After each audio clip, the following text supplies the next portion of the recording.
विश्व में नए काम शुरू हो गए।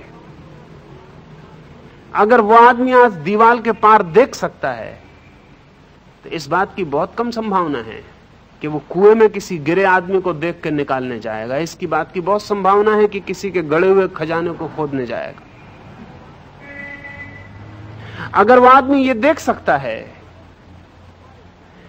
कि उसके भीतरी इशारे से आपको आज्ञा दी जा सकती है, तो इस बात की बहुत कम संभावना है कि आपसे वो कोई अच्छा काम करवाएगा। इस बात की बहुत संभावना है कि आपसे वो कोई बुरा काम करवाएगा। ऑपरेशन हो सकता था, भारत को भी उसके सूत्र पता थे, पर उसका कभी प्रयोग नहीं किया। नहीं प्रयोग किया इसीलिए कि जब तक व्यक्ति की चेतना भी भीतर से इतनी विकसित ना हो कि नई शक्तियों का उपयोग करने में समर्थ हो जाए, तब तक उसे नई शक्तियां देना खतरनाक है। बच्चे के हाथ में जैसे हम तलवार दे दें, बहुत डर तो यह है कि वो दो चार को काटेगा, डर यह भी है कि वो अपने को भी काटेगा। और बच्चे के हाथ में दी गई तलवार से किसी का भी मंगल हो सकेगा, इसकी आशा करना दुराशा मात्र है। तो चेतना के तल पर अगर व्यक्ति के भीतर की चेतना विकसित न हो, उसके हाथ में नई शक्तियां देना खतरनाक है। तिब्बत ने उस जहां हम तिलक लगाते रहे हैं वहां ठीक भीतर तक भी छेद करने की कोशिश की है भौतिक उपकरणों से। इसलिए तिब्बत बहुत सी बातें जान पाया, बहुत से अनुभव कर पाया, लेकिन फिर भी तिब्बत कोई नैतिक अर्थों में महान देश नहीं बन पाया। ये बड़ी आश्चर्यजनक घटना है। तिब्बत बहुत काम कर पाया, लेकिन फिर भी नैतिक अर्थों में वो एक बुद्ध भी पैदा नहीं कर पाया।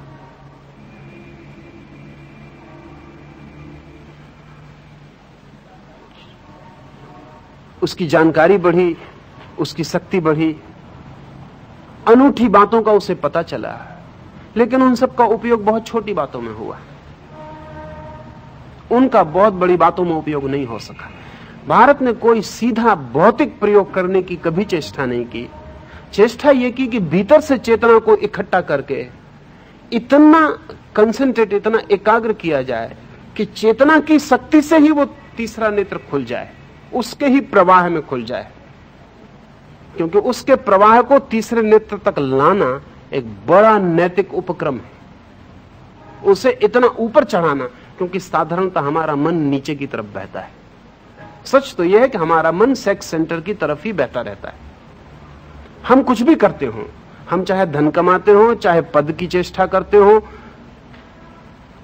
चाहे कुछ भी करते हो, हमारा सब करने के पीछे कहीं गहरे में काम वासना हमें खींचती रहती। धन भी हम कमाते हैं तो इसी आशा में कि उससे काम खरीदा जा सके, और पद की भी हम इच्छा करते हैं इसी आशा में कि पद पे बैठकर हम ज्यादा शक्तिशाली हो जाएंगे काम को खरीद लेने में।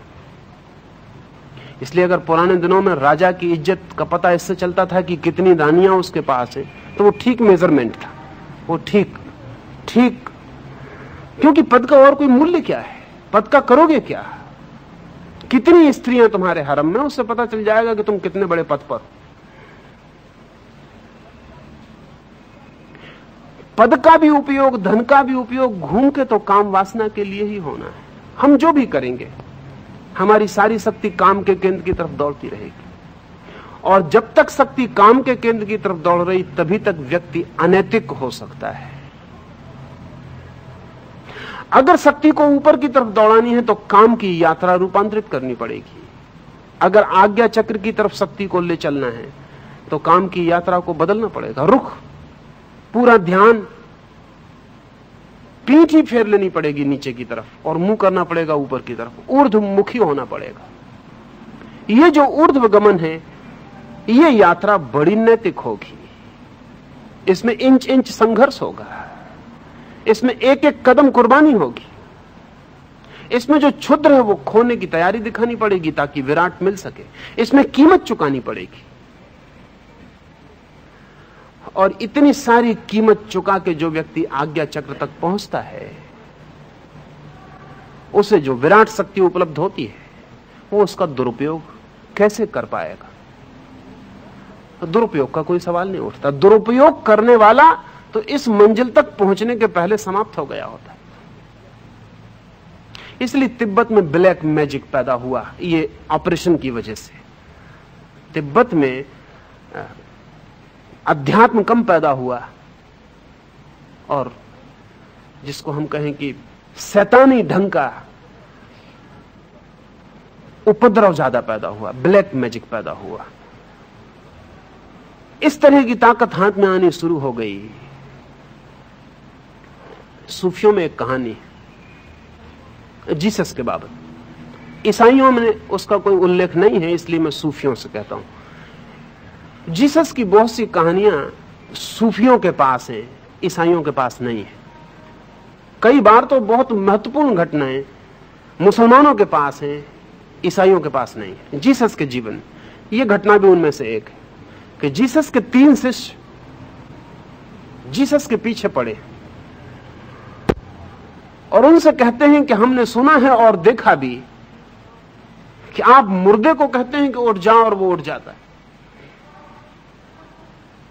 हमें तुम्हारा मोक्ष नहीं चाहिए, हमें तुम्हारा स्वर्ग नहीं चाहिए, हमें तो सिर्फ ये तरकीब सिखा दो, ये मरा हुआ आदमी कैसे जिंदा हो जाए।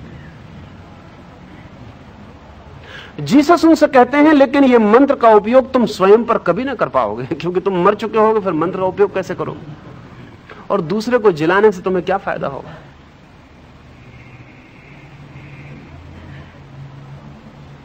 मैं तुम्हें वो तरकीब बताता हूं जिससे कि तुम मरो ही नहीं। वो कहते हैं हमें इसका कोई, आप हमें बहलाएं मत, हमें तो ये मुद्दे की बात बता दें, ये चीज जानने जैसी है। वो इतने पीछे पड़े हैं कि जीसस ने कहा कि ठीक है। जीसस ने उन्हें वो सूत्र बता दिया जिस सूत्र के उपयोग से मरा हुआ जिंदा हो जाता। वो तीनों भागे, उसी दिन जीसस को छोड़ के भाग गए मुर्दे की तलाश में।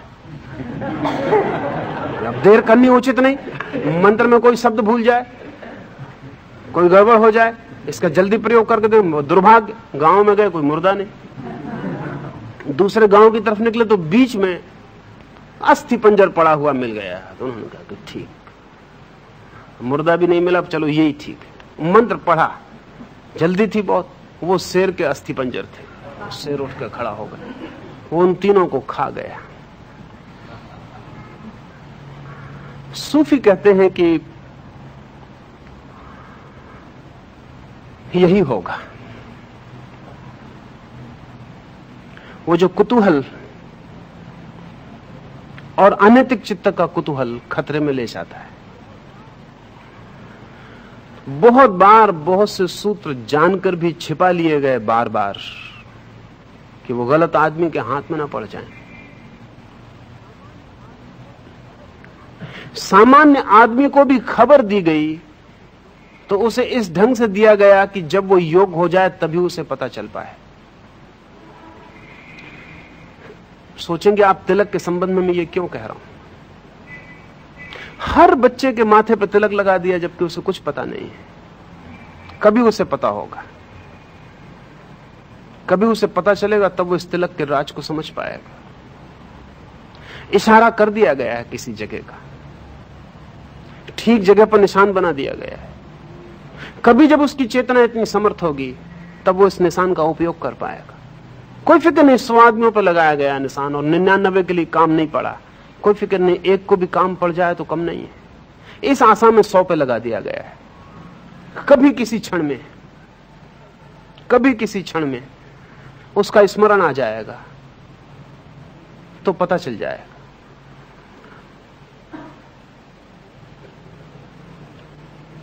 तिलक के लिए इतना मूल्य,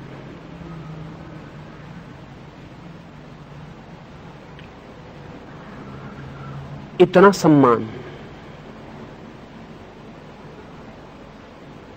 कि जब भी कुछ विशेष घटना हो, शादी हो रही हो तो तिलक हो, कोई जीत के लौट आए तो तिलक हो। कभी आपने सोचा कि हर सम्मान की घटना के साथ तिलक? ये सिर्फ लॉ ऑफ एसोसिएशन का उपयोग है, क्योंकि हमारे चित्त में एक बड़े मजे का मामला है। हमारा चित्त दुख को भूलना चाहता है और सुख को याद रखना चाहता है। हमारा चित्त लंबे अरसे में दुख को भूल जाता है और सुख को याद रखता है। इसलिए तो हमें पीछे के दिन अच्छे मालूम पड़ते। बूढ़ा कहता है बचपन बहुत सुखद था, कोई और बात नहीं है। दुख को ड्रॉप कर देता है मन हमारा, सुख की श्रृंखला को कायम रखता है। जब लौट के पीछे देखता है तो सुख सुख दिखाई पड़ता है। बीच बीच में जो दुख थे उनको हम गिराए रास्ते में। कोई बच्चा नहीं कहता कि बचपन सुखद है। बच्चे जल्दी से जल्दी बड़े होना चाहते हैं और सब बूढ़े कहते हैं बचपन बहुत सुखद है। जरूर कहीं ना कहीं कोई भूल हो रही। अभी जितने बच्चे उनको खड़े करके पूछो कि तुम क्या होना चाहते हो, वो कहेंगे हम बड़े होना चाहते हैं। और जितने बूढ़े उनसे पूछो क्या होना चाहते हो, वो कहेंगे हम बच्चे होना चाहते हैं। मगर एक बच्चा गवाही नहीं देता तुम्हारे साथ। बच्चा जितने जल्दी बड़ा हो जाए, इसलिए कई दफे वो तो ऐसी कोशिश करता है बड़े होने की कि जिसका कोई हिसाब नहीं। सिगरेट पीने लगता है इसलिए कि वो देखता है कि सिगरेट जो सिंबॉलिक है बड़े आदमी का, कोई और कारण से नहीं। मनोवैज्ञानिक कहते हैं कि बच्चों में 100 में से 70% बच्चे इसलिए सिगरेट पीते हैं कि सिगरेट जो है प्रेस्टीज का प्रतीक है, उसको ताकतवर बड़े लोग, प्रतिष्ठा वाले लोग पीते हैं। वो भी पी के धुआं जब उड़ाता है तो भीतर उसकी रीढ़ सीधी हो जाती है। समबडी उसको मालूम पड़ता है कि मैं भी कुछ ऐसा वैसा नहीं। किसी फिल्म पे लिख दें कि इसको सिर्फ अडल्ट देख सकते हैं, बच्चे सब नकली मूछ लगा के फिल्म के भीतर प्रवेश कर जाए। क्यों? बड़ा होने की बड़ी तीव्र आकांक्षा, जल्दी। मगर सब बूढ़े कहते हैं कि बचपन बड़ा सुखद था। कहीं कोई बात हो रही है। बात कुल इतनी ही है कि मन दुख को भुला देता है, गिरा देता है। दुख याद रखने जैसी चीज भी नहीं है। एक बहुत हैरानी का सूत्र पियागेट नाम के मनोवैज्ञानिक, जिसने 40 साल से बच्चों पर मेहनत की है, उसका कहना है कि 5 साल से पहले की किसी बच्चे को स्मृति नहीं रहती बाद में। उसका कुल कारण यह है कि 5 साल की जिंदगी इतनी दुखद है कि उसको याद नहीं रखा जा सकता। ये हम सोच ना सकेंगे, पर पियागेट ठीक कहता, अनुभव से कहता, भारी अनुभव से कहता है। आपको अगर कहा जाए कि आपको कब तक की याद है, तो आप ज्यादा से ज्यादा 5 साल 4 साल लौट पाते हैं। फिर क्यों नहीं लौटते पीछे? और क्या उस वक्त मेमोरी नहीं बनती थी? बनती थी। क्या उस वक्त घटना नहीं घटती थी? घटती थी। क्या उस वक्त किसी ने गाली नहीं दी और किसी ने प्रेम नहीं किया? सब हुआ है। पर मामला क्या है? 4 साल के पहले की स्मृति का कोई रिकॉर्ड क्यों नहीं है आपके पास? पियागेट कहता है कि वो दिन इतने दुख में बीतते हैं क्योंकि बच्चा अपने को इतना दीन, इतना कमजोर, इतना हीन, सबसे दबा हुआ, इतना असहाय अनुभव करता है कि उसका कुछ भी याद रखना उसको पसंद नहीं। उसको ड्रॉप कर देता, भूल ही जाता। वो कहता 4 साल पहले तो मुझे कुछ याद ही नहीं, कुछ याद नहीं, क्योंकि बाप ने कहा बैठ तो उसको बैठना पड़ा था, मां ने कहा उठो तो उसे उठना पड़ा था।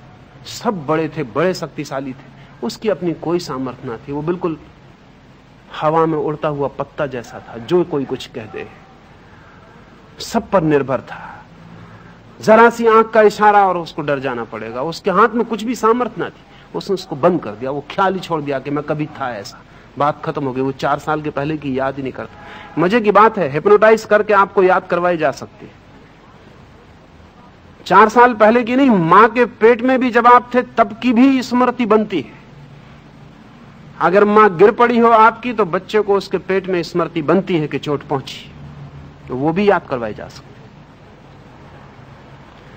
लेकिन साधारणता होश में नहीं रहती। तो इस तिलक को सुख के साथ जोड़ने का उपाय कारण पूर्वक है। जब भी सुख की कोई घटना घटे तिलक कर दो,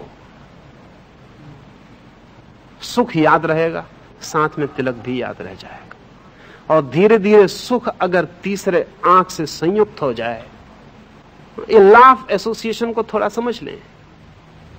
पावलफ ने बहुत से प्रयोग किए। इस सदी में रूसी वैज्ञानिक पावलफ एसोसिएशन के ऊपर सर्वाधिक काम किया है। उसका कहना है कोई भी चीज जोड़ी जा सकती है, सब जोड़ सहयोग के हैं। जैसे उसका प्रयोग सबको पता है कि वह कुत्ते को खाना देगा तो रोटी सामने रखेगा तो लार टपकेगी, तभी वो घंटी बजाता रहेगा। अब घंटी से लार टपकने का कोई भी संबंध नहीं, कितनी घंटी बजाइए लार कैसे टपकेगी कुत्ते की। लेकिन रोटी रखी, लार टपकी, तब घंटी बजाई। 15 दिन वो रोटी के साथ घंटी बजेगी, 16वें दिन रोटी तो हटा ली, सिर्फ घंटी बजाई, लार टपकने लगी। क्या हुआ क्या कुत्ते को? घंटी से लार का कोई भी नैसर्गिक संबंध नहीं है, लेकिन अब संबंध जुड़ गया। रोटी के साथ घंटी एक हो गई।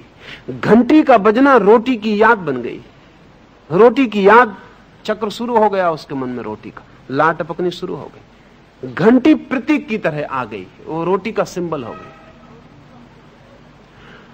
इस कानून का उपयोग तिलक में किया गया है। आपके सुख के साथ तिलक को सदा जोड़ा। जब भी सुख की कोई घटना घटी,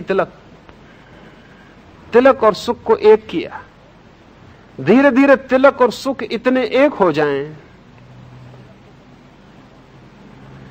कि तिलक को कभी भूला ना जा सके। एक वो आपके स्मरण में टक जाए, बैठ जाए, और जब भी सुख की याद आए तब आज्ञा चक्र की याद आए।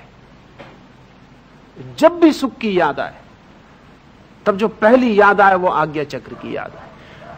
और सुख की हमें बहुत याद आती है। सुख में तो हम चाहे हुआ हो या ना हुआ हो, उसकी याद में तो जीते। जितना होता है उससे ज्यादा बड़ा करके याद करते रहते हैं पीछे पीछे। तो धीरे धीरे तो उसको इतना बड़ा कर लेते हैं कि जिसका कोई हिसाब नहीं। सुख को हम बड़ा करते रहते हैं, मैग्नीफाई करते रहते हैं। दुख को छोटा करते रहते हैं, एक ही नियम के अनुसार सुख को बड़ा करते रहते हैं। आपकी प्रेयसी मिली थी, कितना सुख आया था। आज सोचेंगे तो बहुत बड़ा मालूम पड़ेगा। अभी मिल जाए तो पता चले एकदम छोटा, सिकुड़ जाए। और कल हो सकता है फिर 24 घंटे बाद आप मैग्नीफाई करेंगे, आह कितना आनंद। वो पीछे हमारा मन सुख को बड़ा करता जाता है। असल में इतना दुख है जीवन में कि अगर हम सुख को बड़ा ना कर पाए तो जीना बहुत मुश्किल है। उसको बड़ा करके रस ले लेके चलाते, इधर पीछे बड़ा कर लेते हैं, उधर आगे आशा में बड़ा कर लेते हैं और चलते हैं। तिलक के साथ सुख को जोड़ने का प्रयोजन है कि जब सुख बड़ा हो तो तिलक भी बड़ा हो जाए, और जब सुख की याद आए तो तिलक की भी याद आए। और ये चोट जो है याद की, धीरे धीरे सुख आज्ञा चक्र से जुड़ जाए कि जब भी जीवन में सुख आए तो आज्ञा चक्र का स्मरण आए। और ये हो जाता है। और जब ये हो जाता है तो आपने सुख का उपयोग किया तीसरे आंख को जगाने के लिए। सब सुख की स्मृतियां आज्ञा के चक्र से जुड़ गई। अब ये हम सुख की धारा का उपयोग कर रहे हैं उसको चोट करने के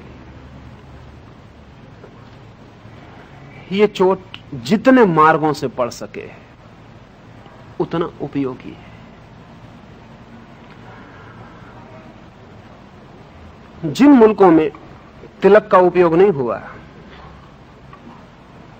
वो वे ही मुल्क हैं जिनको थर्ड आई का कोई पता नहीं है। ये आपको ख्याल होना चाहिए। जिन जिन मुल्कों को तीसरी आंख का थोड़ा भी अनुमान हुआ उन्होंने तिलक का उपयोग किया।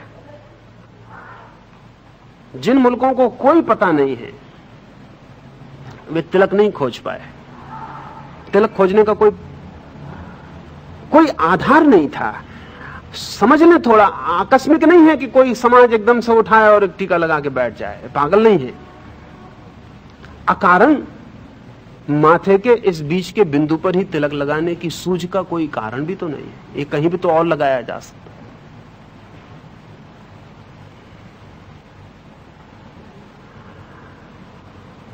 आकस्मिक नहीं हो सकता।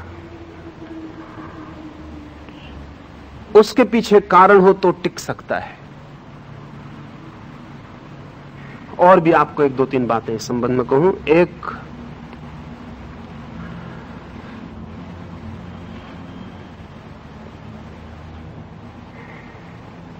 आपने कभी ख्याल ना किया होगा, जब भी आप चिंता में होते हैं तब आपकी तीसरी आंख पर जोर पड़ता है, इसलिए माथा पूरा का पूरा सिकुड़ता है।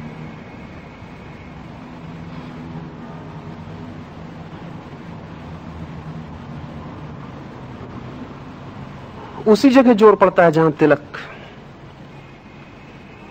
जैसे बहुत चिंता करने वाले, बहुत विचार करने वाले लोग, बहुत मननशील लोग अनिवार्य रूप से माथे के बल डाल के उस जगह की खबर देते हैं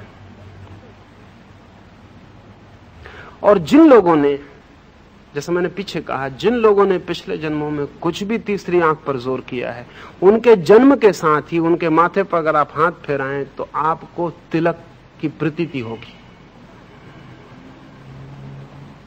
उतना हिस्सा थोड़ा सा धसा हुआ होगा, थोड़ा सा, किंचित, ठीक तिलक जैसा धसा हुआ होगा। दोनों तरफ हिस्से थोड़े उभरे हुए होंगे, ठीक उस जगह पर जहां पिछले जन्मों में मेहनत की गई है वहां थोड़ा सा हिस्सा धसा हुआ होगा, और वो आप उंगली, अंगूठा लगा के भी, आंख बंद करके भी पहचान सकते हैं।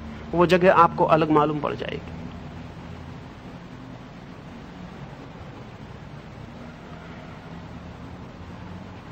तिलक हो या टीका, टीका उसका ही